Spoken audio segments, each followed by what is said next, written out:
عبد الرزاق نے بیان کیا، ان سے معمر نے، ان سے حمام نے، اور انہوں نے ابو ہریرہ رضی اللہ عنہ سے سنا کہ نبی کریم صلی اللہ علیہ وسلم نے دوبارہ فرمایا، تم لوگ وصال سے بچو۔ عرض کیا گیا کہ آپ تو وصال کرتے ہیں۔ اس پر آپ صلی اللہ علیہ وسلم نے فرمایا کہ رات میں مجھے میرا رب کھلاتا اور وہی مجھے سیراب کرتا ہے، پس تم اتنی ہی مشقت اٹھاؤ جتنی تم طاقت رکھتے ہو۔ صحیح بخاری حدیث نمبر 1966۔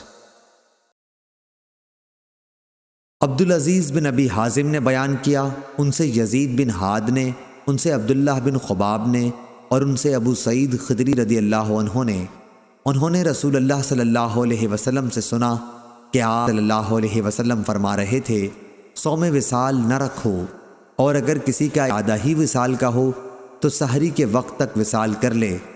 صحابہ رضی اللہ عنہم نے عرض کی، یا رسول اللہ، آپ تو وصال کرتے ہیں۔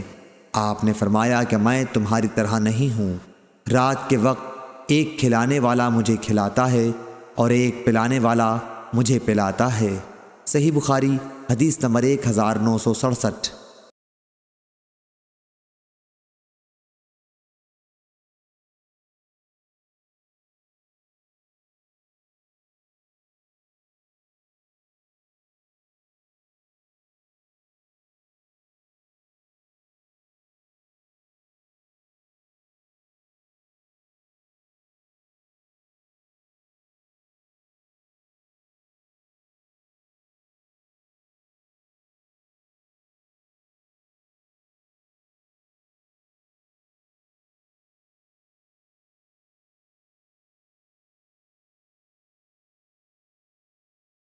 امام مالک رحمہ اللہ نے خبر دی، انہیں ابو نضر نے، انہیں ابو سلمہ نے، اور ان سے عائشہ رضی اللہ عنہا نے بیان کیا کہ رسول اللہ صلی اللہ علیہ وسلم نفل روزہ رکھنے لگتے تو ہم آپس میں کہتے کہ اب آپ روزہ رکھنا چھوڑیں گے ہی نہیں، اور جب روزہ چھوڑ دیتے تو ہم کہتے کہ اب روزہ رکھیں گے ہی نہیں۔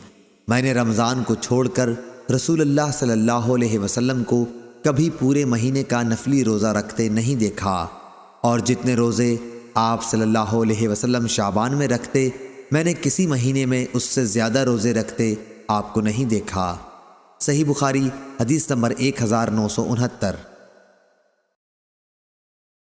ہشام نے بیان کیا، ان سے یحییٰ نے، ان سے ابو سلمہ نے، اور ان سے حضرت عائشہ رضی اللہ عنہا نے کہا کہ رسول اللہ صلی اللہ علیہ وسلم شعبان سے زیادہ اور کسی مہینے میں روزے نہیں رکھتے تھے۔